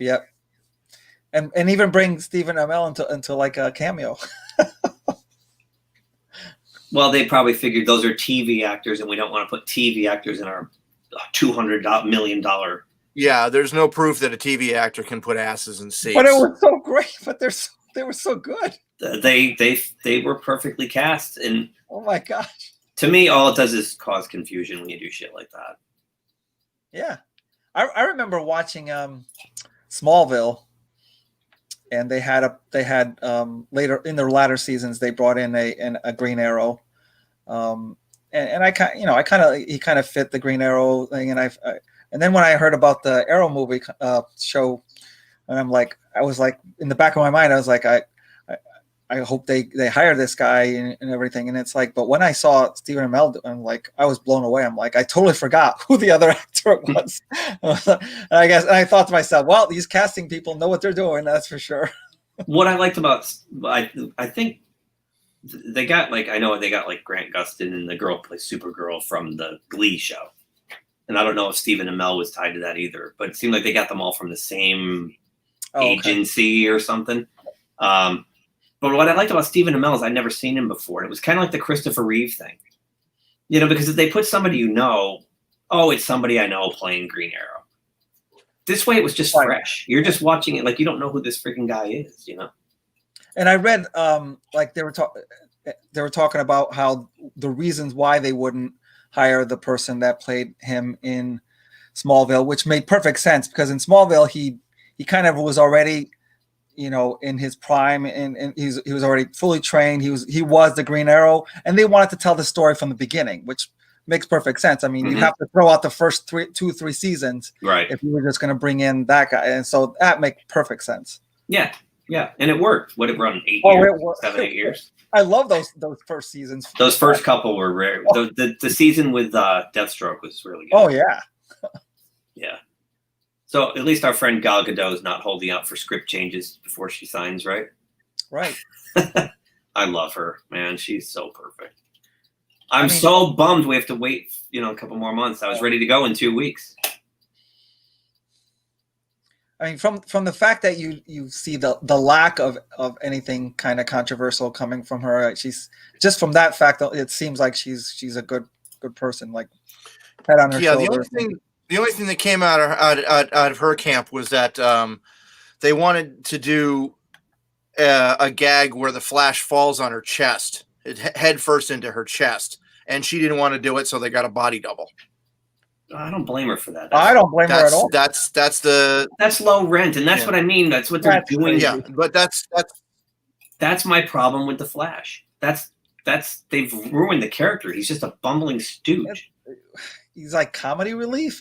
Yeah, at least they fixed his costume for the Flash movie. That's what it's going to look like. So that's much better in a way. And I guess you're going to see like in all those like the channels where it looks like it's sectioned.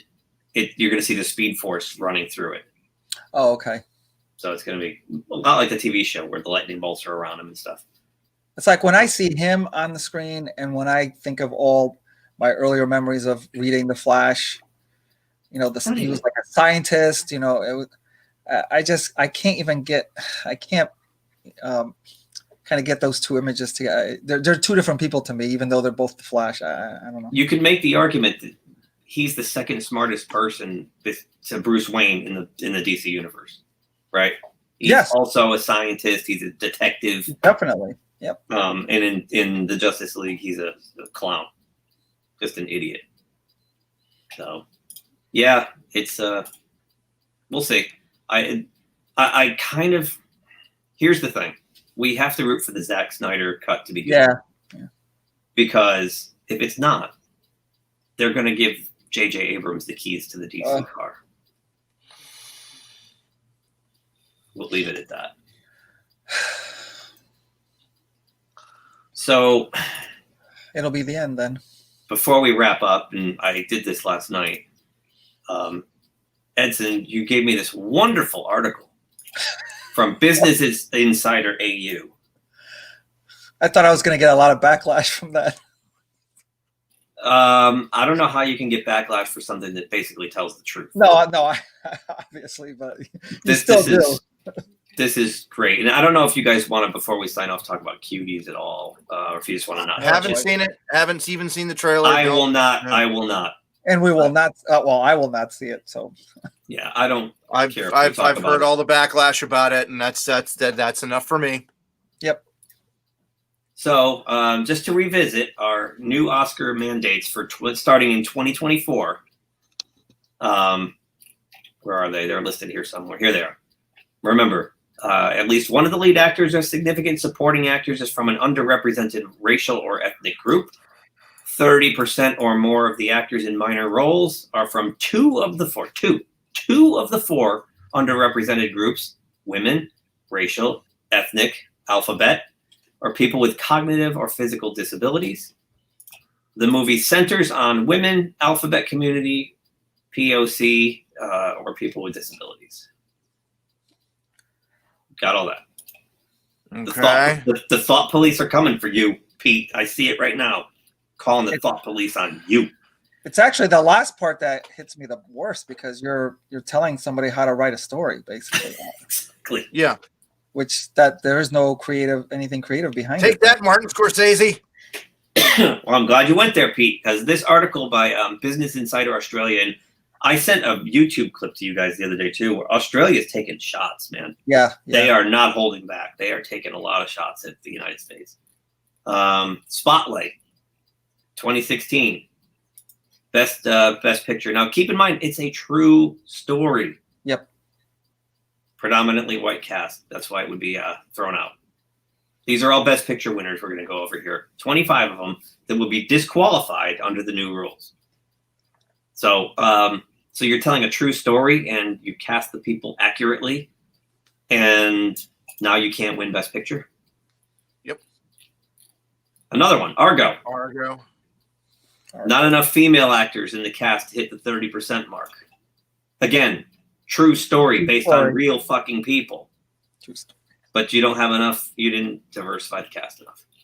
King's Speech.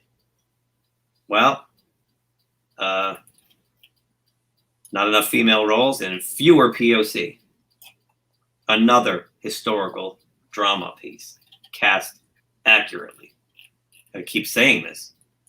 The Departed, Martin Scorsese, Pete. Predominantly male with no diversity. Again, based on a true story of Whitey Bulger. Lord of the Rings. Lord of the Rings. Lord of the Rings, based on a true story. Here we go. Well, I know that's based on a true story, but no. Zero diversity among the cast. Well, they had little people. Not real. Not real little people, I know. But damn J.R.R. Tolkien, what the heck is wrong with you? I know, God forbid. I mean, he wrote it in another century, for fuck's sake. A Beautiful Mind. Nowhere close enough female or POC representation. American Beauty. Written by the same people that wrote Batman and Robin. Cast is not diverse at all. Oh. Yeah. Shakespeare in Love. No on-screen diversity. Titanic. No diversity. Again, based on true events. Yep. These are the two fictional people. Right. Braveheart. No POC. It's a 12. Another historical. 12 Scotland in the 1200s. What are you kidding me? But I can't get mad at the article. But this is the kind of shit that'll happen. Yeah, no, yeah.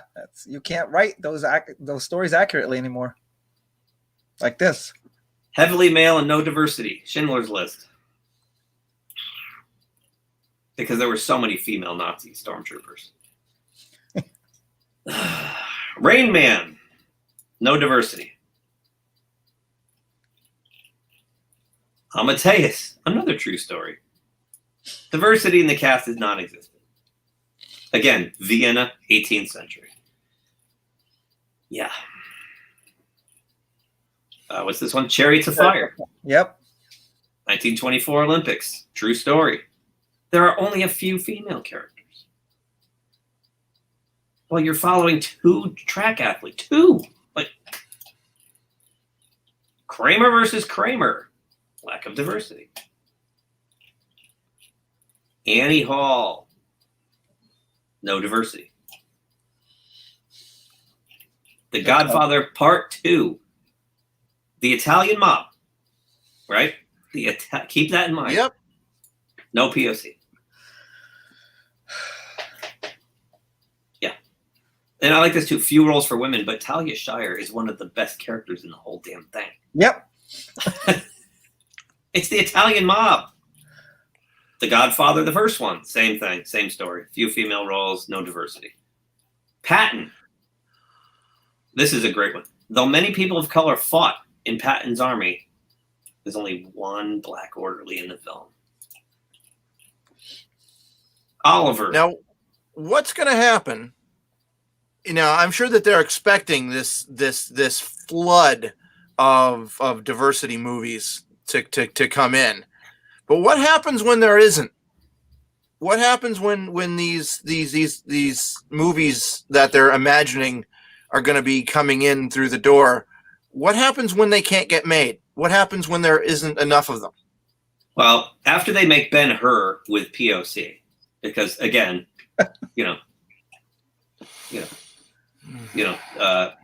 Jewish Bible story, of course. Yep. This is going to backfire spectacularly on the Academy. There's no way this is going to happen. This whole mandate. It's supposed to take place in 4 years? Yep. It's not going to happen. This isn't going to work. Again, the only color Hollywood really cares about is green. And that's why it probably won't happen, because I think, Pete, what you were saying, Pete, they will have movies that will fit all these, but they won't make any money. No one will go to these. They'll not make any money. Yeah. Meanwhile, they'll have all these blockbuster, or a couple of blockbusters at least, or highly profitable ones that don't qualify, and the people will just be, why? Yep. Yeah. And again, they're not. They don't care about genre films. They don't care about the stuff we like, because they never give awards to those things. If they do, it's like, best sound mix, best visual best effects. visuals, yeah. Right. And the checkboxes will work because they farm out so much of that stuff. That stuff, look at all the names on there. They're all Asian, from India. Yeah. So if they give a best visual effects award, it's covered. They're talking about stuff that, artsy stuff that they want, Yeah. Stuff I still don't see him getting enough to have that sustain. No, because stuff like this will happen. Stuff like this right here. No. Holy 3%. shit. Yeah. 1,047 people, 3%. I tried to text that out. I saw that was a losing battle because I people on Twitter like it. Yeah. Yeah, it's see all audience reviews. Here's the funny part, Edson, and I think it was Yellow Flash who picked up on this. It might have been Yellow Flash. 3%, right? Right. Well, look what they did. They stacked the 5-star, 3-star, 3-star. They stack them 5-star, 4-star, 5-star, 4-star. It's got a 3% audience rating, but the first page is all these good ones. How? So they clearly are stacking these things. Page 2. Nice. What's going on here? 5-star, 4-star, 5-star, 5-star, 5-5. Come on, 5. This is page 3. 5-star. The audience or the critics? Audience. Wow. What's the shenanigans going on here at Rotten Tomatoes? Because, I mean, come on page 3, and there's still a bunch of 5. Here we go. Now we're getting. Look at the score. Gee. It's got a 3%. There's no way. Yeah. We're not going to talk about the movie. It's disgusting. I don't care what the freaking far left says. You're exploiting 11-year-old girls. Fuck you. That's it. They auditioned 650 of them. Yep. 650 little girls came in and torched for studio people or for filmmakers.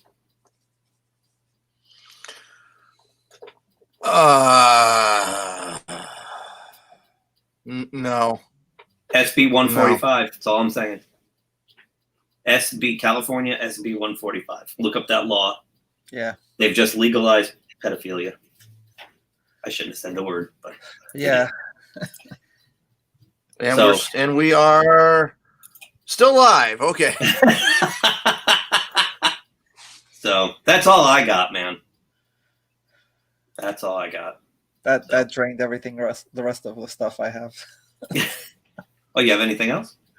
No, Before we sign off. That subject drained everything. I mean, the stuff that's coming from, like you said, the far left about, oh, it's actually a movie that tries to draw attention, tell you the dangers of that, but it's like the movie is actually sexualizing kid, but I can't even explain how that.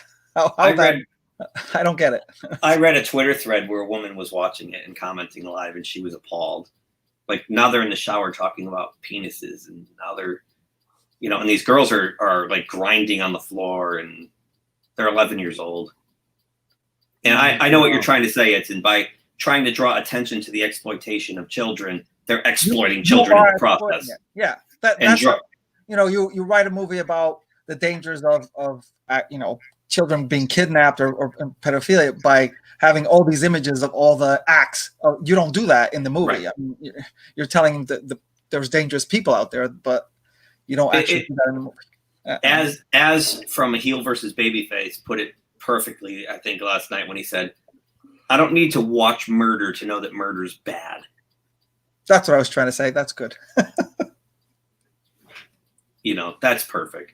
And Gary from Nerdrotic also framed it out very perfectly and said, watch this with the mute button on and then tell me you feel the same way about it.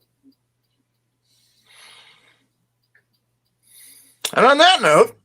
Yep. Okay. Anybody got anything else? Oh. No. All right. Well, great to have you on it, and I'm glad you were here. Me too. And you too, Pete. Missed you last night. Thank you, audience. We had quite a few people toggling in and out all day. Nobody chatted with us though, so we're gonna get you guys for that. Join the chat. It says. Yeah, right there, we told you what to do. There. We told you what to do, and you ignored We're us. live. So join the chat. Yeah. Please subscribe to our channel. We need numbers. Like us on the social medias and whatnot.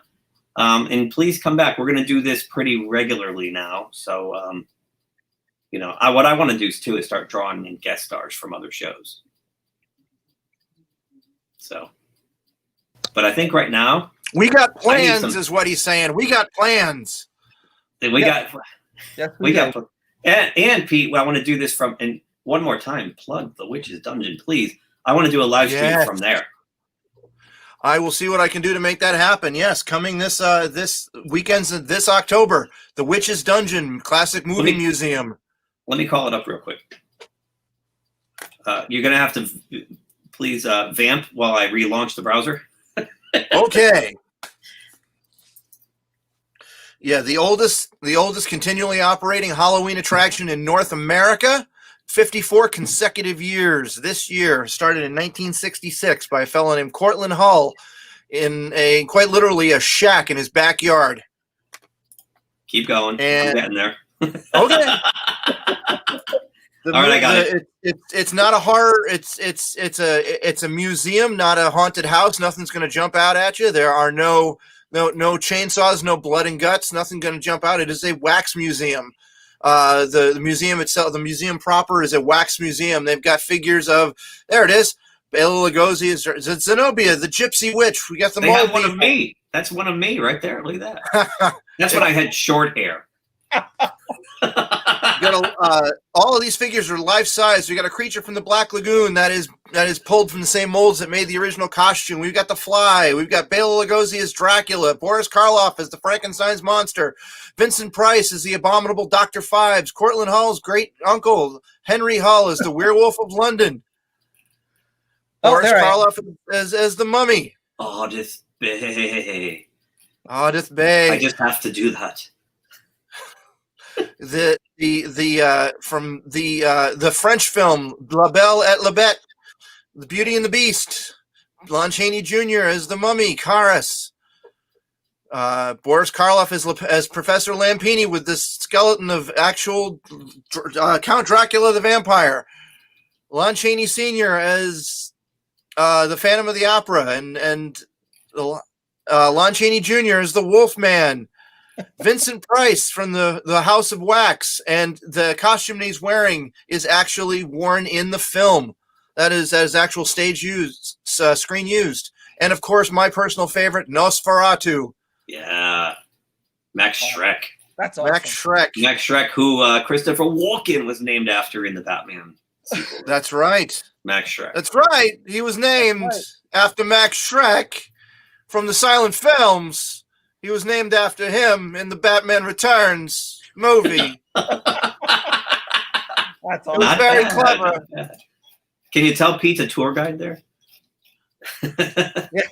Yeah, it's a cool place. Come on down. Go to preservehollywood.org to visit the Witch's Dungeon website, and that'll take you to 103 East Main Street, Plainville, Connecticut. If you're in Connecticut or plan on traveling to Connecticut in the near future, come on down. We'd love to see you. We are the safest state. Safe here. We are the safest state in the nation, baby. Yep. Make your way, yeah. So it's a great place. I finally got down there. He'd only been open weekends in October, Edson, forever. Oh, okay. And you know how that goes. Yep. First weekend in October, you're like, I got the whole month. And then, Oops. Yeah. So last year I finally got down there with Patty, and she loved it too. We had a ball down there. It's awesome. And it was the old place, which was smaller. And half the stuff Pete said wasn't even out. I got to check it out. Yeah, and it's going to be open starting this year. It will be open year round. Yeah. Really? Only weekends, but still open year round. Yeah, that's better. That's awesome. So now you can go multiple times, and once this mask thing goes away off this website, it'll be even better. Yeah, but, show movies and showing old monster movies like Boris Karloff and Frankenstein. The Raven, the old Dark House, also or Phantom of the Opera, Bride of Frankenstein. Oh yeah. I got my Universal Monsters on Blu-ray, and I'm gonna be cracking that out in about another week or so, because I start watching my Halloween stuff right around the end of summer, official end of summer. Sweet. And October is nothing but spooky stuff, and that's the way it's supposed to be in America. So exactly. Edson, anything you want to plug? Nope. Next time I did want to go. Next time we live stream, I did want to go over that Dune trailer though. Oh, we did that last night too, and you're the Dune guy. Okay, never mind then. That's okay. No. Talk about it, because you're the Dune guy. Now, I mean, I actually have to go, but quick. What was your impression of it? I'm purposely trying to stay where leveled, where I'm not trying to get too excited, but it got me excited. Especially that last. They put in that last shot of the worm coming. That was awesome. Coming out, it was huge. Yeah. There's this it's only like a maybe 2 or 3 second battle scene. It's a fight scene between Paul and Gurney that it's almost like it's actually a training session if you want to know, but that was great. All the shots of him, doing the overview during the talk, like he's talking about what's coming up, and then they're showing shots of what's going to happen to him, the desert. It all brings back the book pretty clearly for me. So I'm hoping that this trailer does reflect the movie we're going to see. Yeah, Johnny Ganache from Pina Comics was on with us last night. We were talking about it, and we were all surprised at how much it looks a lot like David Lynch's, like visually. Yep. Yes, visually it does. Yep. And that was definitely intentional. Well, I brought up the point that Denis Villeneuve did that with Blade Runner. He matched the aesthetic of the original Blade Runner pretty spot on. So I'm not surprised that he kind of went for the same thing here. I just think I'll be honest. I saw the original one when it was in the theater, and I didn't like it. Well, I was disappointed by it too. So, like, I not that I'm the biggest Dune fan, but I told the story last night that 2010 came out at the same time, and I love 2001. So for me, that was my jam. I like 2010, and Dune was out at the exact same time. And Angelo loved Dune better. He was the Dune guy. I was the 2010 guy. So, I was kind of like bored. But Patrick, Yeah, Stewart there's a didn't- lot that they're trying to. That's true. But they cram a lot of material. The book is like that thick. Oh yeah, They yeah. crammed a lot of material into that. Luckily, this new Two. Dune is two films. Yeah. That was the problem with it. They tried to cover the whole book, and it's like you go from one scene and you're thinking about something, and then you move to, and it was like, what did something happen between here that I missed? It was quite obvious you were skipping over Right. a lot of material because they're trying to cram it all in, and it was just like me. I knew what should have happened, but I'm like, oh my gosh, how do you skip all this? Well, if you want some night this week or whatever, if you want to go through the trailer, we can do that. Okay, So let me know. Yep. That's good. Yeah, content. So we're gonna sign off because I need a pizza because I've been staring at this pizza thing all night in my face. I'm going down to see Angelo and George at Eastside and get something to eat because I haven't had their food now in 5 or 6 weeks since the last time we recorded there. So if anybody's watching and wants to do a little meet and greet, we'll be down there in about an hour. At Eastside Pizza. What's the address? Un momento. It's 8 something. It's on the website. Hang on. Yeah, we're not gonna know the address off the top of our heads because that we just go there. Exactly. Yeah, exactly. Yeah, well, yeah, we know where it is. Hey, Meantime Pizza Place, you got it. What's the address? I just go there. 827 East Center Street. Okay. 827 East Center Street, Wallingford, Connecticut. Come on down. Yeah, the pizza's awesome, and I'm like, it's almost like I'm having I'm withdrawals. Like I'm. It's made You know, with real cocaine. It must be. I've asked Angelo that. I said, "What's in the sauce, dude? You put crack in there, don't you?" He won't tell me what's in the. It's great. It is, and People. Soylent Green is people. it's people, right? Because I got a steak in the fridge, but I'll cook that tomorrow. I need a pizza, so All right. I'm gonna sign this off. I'm gonna jam some keywords into our archive. I'm gonna put on some shoes because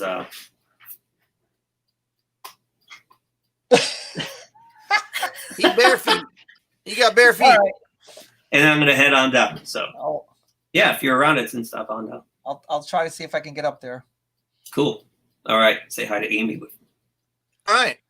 I will. Thank you. I'll see you guys. All right. Remember, subscribe, like, Thanks for watching. hate. You can hate. Send us comments. You can tell us what you think. We don't care. We're very thin-skinned and we get very upset easily. So if you want to get a rise out of us, hit us with it. Please do. Hit Come on, us with do the it. hate. Do it.